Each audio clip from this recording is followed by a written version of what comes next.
Welcome students. Info physics चॅनलच्या या video lecture सिरीजमध्ये तुम्हा सर्वांचं स्वागत. आपण आज मेकॅनिकल प्रॉपर्टीज ऑफ फ्लुइड या आपल्या सेकंड चॅप्टरच्या 9th लेक्चरला सुरुवात करणार आहोत. यामध्ये पहिलं आर्टिकल आपण पाहणार आहोत, स्टोक्स लॉ. स्टोक्स नावाच्या सायंटिस्टनं विस्कॉसिटीच्या बाबतीत एक नियम सांगितला आहे, ज्याला स्टोक्स लॉ म्हटलं जातं. तर हा स्टोक्सचा नियम काय आहे किंवा स्टोक्स लॉ काय आहे तो आपण पाहणार आहोत. या ठिकाणी डायग्रॅममध्ये या कंटेनरमध्ये एक विस्कस फ्लुइड किंवा एखादं लिक्विड घेतलं असं आपण गृहीत धरूया, आणि त्याच्यामध्ये हा रेड कलरचा एक छोटासा मेटॅलिक बॉल वरून खाली फॉल होतो आहे. It is a small sphere falling through the viscous medium. हा मेटल बॉल ज्यावेळेस या विस्कस मीडियममध्ये असा वरून खाली यायला सुरुवात होतो, त्यावेळेस त्या मेटल बॉलचं या विस्कस फ्लुइडशी म्हणजे या लिक्विडशी घर्षण होत असतं. हे लिक्विड त्याला खाली येण्याला विरोध करत असताना एक फोर्स निर्माण करतो, ज्याला विस्कस फोर्स म्हटलं जातं. तर या स्टोकनं या विस्कस फोर्सच्या बाबतीत एक नियम सांगितला आहे, त्याला स्टोक्स लॉ ऑफ विस्कॉसिटी म्हणतात. या शेजारच्या डायग्रॅममध्ये आपण हा स्पियर वरून खाली येत असताना त्याची इन बिटवीन एनी पोझिशन दाखवलेली आहे. Let R be the radius of that sphere and it is falling through the viscous medium with velocity v. This viscous force Fv acting on a small sphere falling through a viscous medium is directly proportional to. पहिली गोष्ट, हा जो viscous force असतो it depends upon the radius of the sphere. या गोळ्याची radius किती त्याच्यावर हा डिपेंड असतो. Its velocity v through the fluid and third the coefficient of viscosity eta of the fluid. याला स्टोक्स लॉ म्हणतात. The viscous force acting on a small sphere falling through a viscous medium is directly proportional to first the radius of the sphere, second its velocity through the fluid and third the coefficient of viscosity इटा. तर या लिक्विडचा coefficient of viscosity जर इटा असेल तर या तीन फॅक्टर्सवर त्याच्यावर निर्माण होणारा विस्कस फोर्स किंवा त्यालाच आपण विस्कस ड्रॅग म्हणतो तो डिपेंड असतो. याला स्टोकचा नियम म्हणतात. Remember this viscous force pushing the sphere in upward direction. वरच्या दिशेला या स्पियरला ढकलायचं काम हा विस्कस फोर्स करत असतो. Mathematically the viscous force Fv proportional to coefficient of viscosity eta, radius of sphere r and velocity of the sphere through fluid v. The empirically obtained constant of proportionality is 6 pi. या ठिकाणी हे proportionality sine काढून टाकलं आणि is equal to sine वापरलं तर तिथं जो प्रोपोर्शनिटी कॉन्स्टंट येतो तो 6 पाय असतो. So this above formula becomes Fv is equal to 6 pi eta Rv. This is the expression for viscous force acting on a sphere or spherical object moving through a viscous medium. The above formula can be derived using dimensional analysis. याला Stokes law असं म्हणतात. हा त्याचा mathematical form आहे. Fv is equal to 6 pi इटा Rv. ज्यावेळेस कुठल्याही फ्लुइडमध्ये एखादा स्पेरिकल ऑब्जेक्ट किंवा एखादा स्पियर छोटासा फॉल होत असतो, पडत असतो, त्यावेळेस त्याच्यावर निर्माण झालेल्या विस्कस फोर्सची किंमत आपल्याला या फॉर्म्युल्याच्या साहाय्यानं फाइंड आउट करता येते. 6 पाय हा इथं कॉन्स्टंट आहे, eta coefficient of viscosity, R radius and V is the velocity of the sphere आहे. या फॉर्म्युल्याचं प्रूफ आपण एका वेगळ्या पद्धतीनं पाहू शकतो, ज्याला डायमेन्शनल ॲनालिसिस असं म्हटलं जातं. तुम्ही 11th स्टँडर्डमध्ये uses or applications of dimensional analysis पाहिलेले आहेत. तर या मेथडप्रमाणे आपण या इक्वेशनच्या LHS म्हणजे लेफ्ट हँड साईडमध्ये डायमेन्शन्स मांडायची आणि याच्या RHS साईडची डायमेन्शन्स मांडायची, आणि ती सिम्प्लिफाय केल्यानंतर जर दोन्ही बाजूची डायमेन्शन सेम येत असतील, LHSची डायमेन्शन आणि RHSची डायमेन्शन सेम भरत असतील, तर हा फॉर्म्युला आपण mathematically using dimension analysis prove करू शकतो. नेक्स्ट आर्टिकल आहे आपला टर्मिनल व्हिलॉसिटी. ज्यावेळेस एखादा स्पेरिकल ऑब्जेक्ट, एखादी स्पेरिकल बॉडी कुठल्याही फ्लुईडमधनं वरून खाली फ्लो होत असते किंवा पडत असते त्यावेळेस तिच्यावर वेगवेगळे फोर्सेस ॲक्ट होतात. Forces experienced by a spherical object falling through a viscous fluid during is downward motion are. तर या वस्तूवर जे फोर्सेस निर्माण होत असतात ते या पद्धतीनं असतात. तर पहिला फोर्स आपण पाहिल्याप्रमाणे viscous force Fv directed upwards. याच्यावर या गोळ्यावर जो पहिला फोर्स निर्माण होणार आहे तो आहे विस्कस फोर्स. इथं हा पहिला ॲरो जो दाखवला that is the viscous force acting on the sphere. It is directed upwards. हा या गोळ्याला वरच्या दिशेनं ढकलायचा प्रयत्न करत असतो. Its magnitude goes on increasing with increase in its velocity. जसजसं या गोळ्याचा खाली पडण्याचा वेग वाढत जाईल तसतसा हा विस्कस फोर्स देखील वाढत राहतो.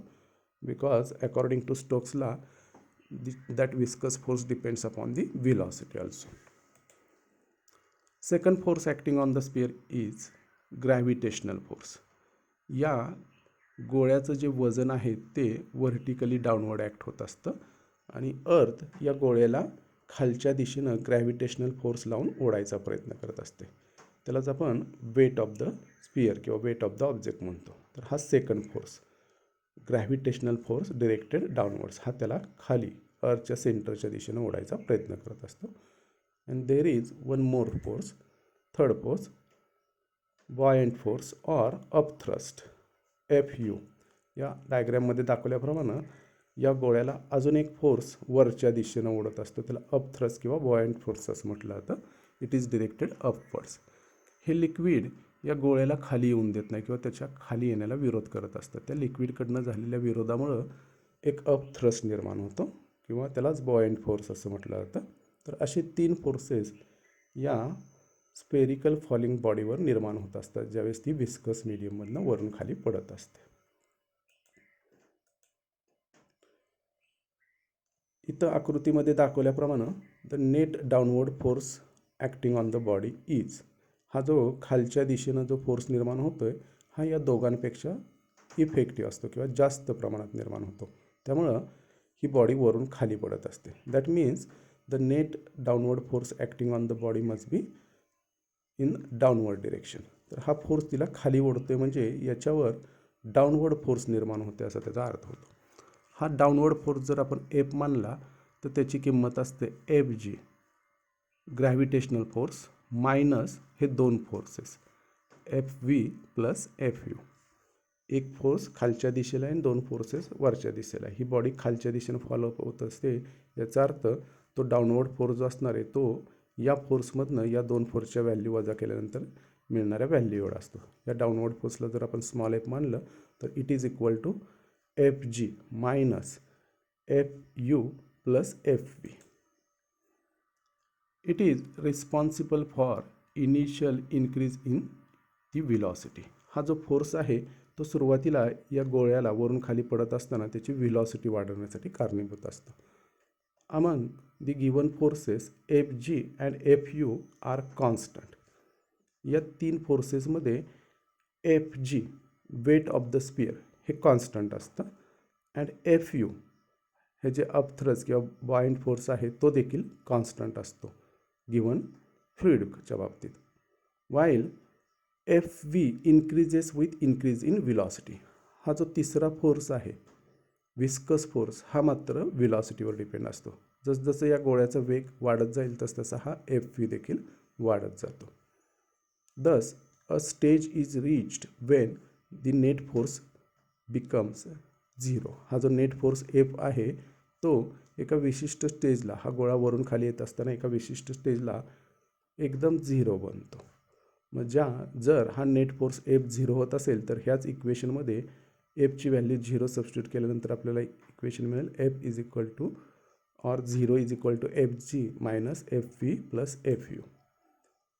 मग त्या स्टेजमध्ये आपण ही जी निगेटिव्ह टर्म आहे ती अपोजिट साईडला घेतल्यानंतर पुढचं इक्वेशन तयार होईल Fg is equal to Fv plus Fu. जर F 0 असेल तर हे इक्वेशन तयार होईल. After that the downward velocity remains constant.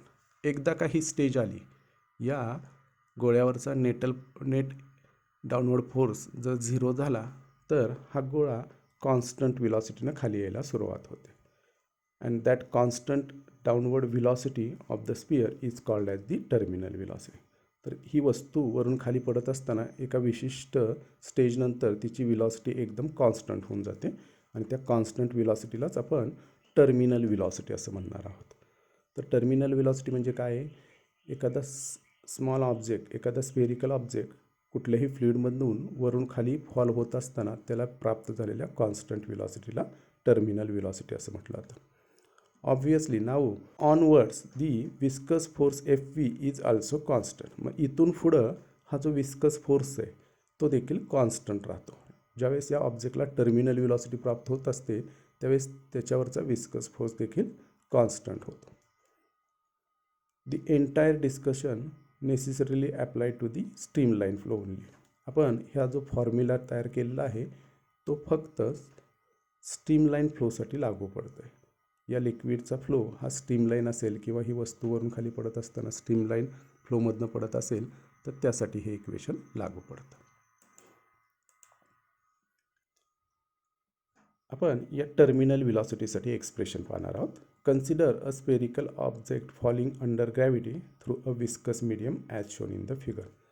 या मागाच्याच फिगरमध्ये हा एक स्पेरिकल ऑब्जेक्ट, एक छोटासा गोळा वरून खाली फॉल होतं या विस्कस मीडियममध्ये under the action of gravity. Gravitational फोर्समुळे तो वरून खाली डाऊनवर्ड डिरेक्शनमध्ये फॉल होते.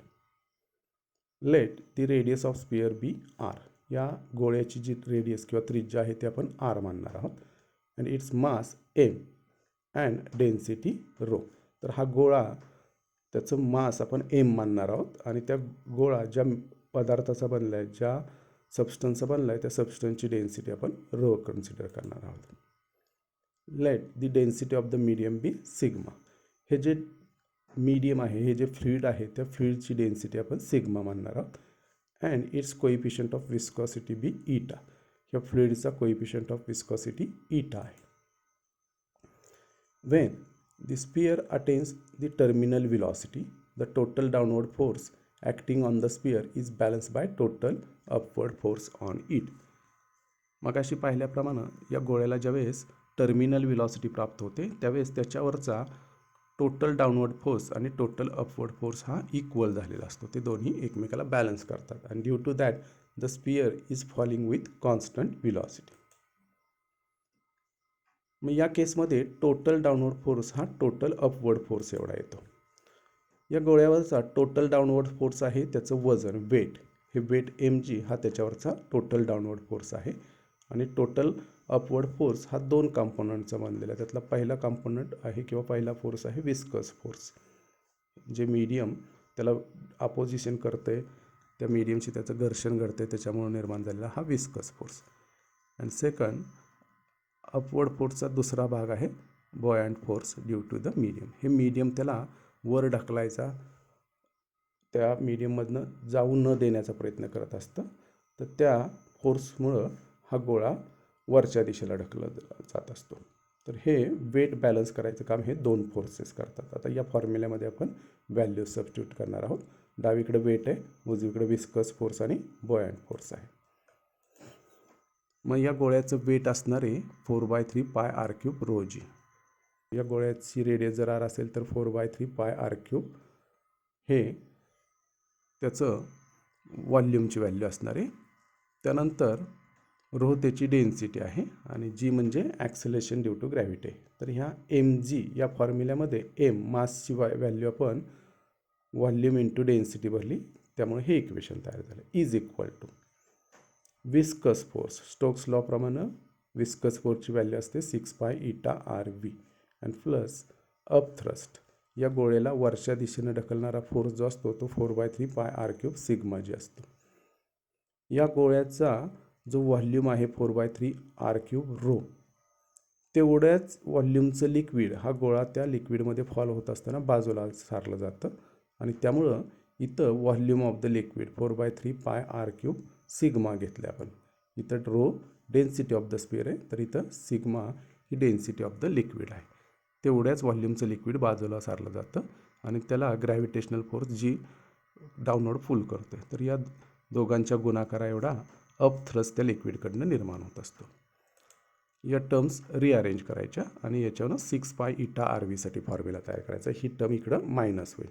So 6 pi eta R V is equal to 4/3 pi R cube rho g minus 4/3 pi R cube rho sigma जी.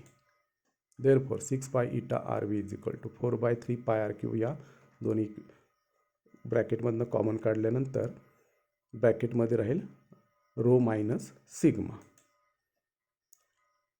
मग याच्यावरनं व्हीसाठी फॉर्म्युला तयार होईल. Therefore V is equal to हे 6 पाय इटा आर हे इकडं डिवायडेड बाय झाले. So V is equal to 4/3 pi R cube g into bracket rho minus sigma multiply by 1/6 pi eta R. Therefore velocity V becomes 2/9. इथं 6 3 यांचं multiplication आणि वर 4 आहे. 2 divide केल्यानंतर याच्यावरनं फायनल इक्वेशन तयार होतं. V is equal to 2/9 R cube g rho minus sigma upon eta. इथं R cube आहे, तर इथं आर क्यूबच्या ऐवजी आर स्क्वेअर ही टर्म यायचं कारण म्हणजे हा एक आर इथं कॅन्सल झालेला आहे. So the final formula becomes V is equal to 2/9 R square G rho minus sigma upon eta. तर याला expression for terminal velocity of the sphere falling through viscous medium असं म्हटलं जातं. This is the expression for terminal velocity of the sphere. From above equation we have, या वरच्या इक्वेशनवरून आपण या इटा कोइफिशियंट ऑफ विस्कॉसिटीसाठी फॉर्म्युला तयार करू शकतो. Eta is equal to 2/9 R square rho minus sigma g upon V. The above equation gives the coefficient of viscosity of a fluid. तर या फॉर्म्युलानुसार आपण या फ्लुइडच्या कोइफिशियंट ऑफ विस्कॉसिटीची व्हॅल्यू फाइंड आउट करू शकतो. जर आपण याच्यामध्ये एक छोटासा स्मॉल स्पियर असा वरून खाली सोडला, आर रेडियस असलेला, त्या स्पियरची डेन्सिटी रो असेल, लिक्विडची डेन्सिटी सिग्मा असेल, ॲक्सिलेशन ड्यू टू ग्रॅव्हिटीची व्हॅल्यू जी असेल आणि त्या स्पियरची टर्मिनल व्हेलॉसिटी व्ही असेल, आपण या फॉर्म्युल्याचा वापर करून या लिक्विडचा कोइफिशियंट ऑफ विस्कॉसिटी इटा किती आहे तो फाइंड आउट करू शकतो. तर ही या स्पियरची टर्मिनल व्हेलॉसिटी. स्मॉल स्पियर ज्यावेळेस लिक्विडमधनं फॉल होतो त्यावेळेस त्याला कॉन्स्टंट व्हेलॉसिटी प्राप्त होत असते. या कॉन्स्टंट व्हेलॉसिटीलाच आपण टर्मिनल व्हेलॉसिटी असं म्हणतो. इथं आपण आजचं हे लेक्चर कन्क्लूड करतो आहे. Thanks for watching.